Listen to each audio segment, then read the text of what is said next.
வேண்டாம் வேண்டாம் நீட் தேர்வு, வேண்டாம் வேண்டாம் நீட் தேர்வு, வேண்டாம் வேண்டாம் நீட் தேர்வு, வேண்டும் வேண்டும் மருத்துவ படிப்பு, வேண்டும் வேண்டும் மருத்துவ படிப்பு, வேண்டும் வேண்டும் மருத்துவ படிப்பு, வேண்டும் வேண்டும் மருத்துவ படிப்பு, திரும்ப பேரு திரும்ப பேரு திரும்ப பேரு திரும்ப பேரு திரும்ப பேரு திரும்ப பேரு திரும்ப பேரு திரும்ப பேரு ஒன்றிய பிஜேபி அரசு, ஒன்றிய பிஜேபி அரசு, ஒன்றிய பிஜேபி அரசு, ஒன்றிய பிஜேபி அரசு, நீட் தேர்வை திரும்ப பேரு, நீட் தேர்வை திரும்ப பேரு, நீட் தேர்வை திரும்ப பேரு, நீட் தேர்வை திரும்ப பேரு.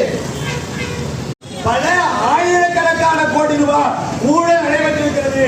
குறிப்பாக ராஜஸ்தானில் மட்டும் 1000 கோடி ரூபாய்க்கு அதிகமாக ஊழல் நடந்திருக்கிறது. இந்த ஊழலுக்கு துணை போனது யார் அப்படின்னா மோடிக்கும் அமித்ஷாவிற்கும் நெருக்கமான அந்த என்டிஏ தான். நேஷனல் டெஸ்ட் ஏஜென்சி சொல்லக்கூடிய அந்த தேசிய தேர்வு முகமை சார்ந்த அதிகாரிகள்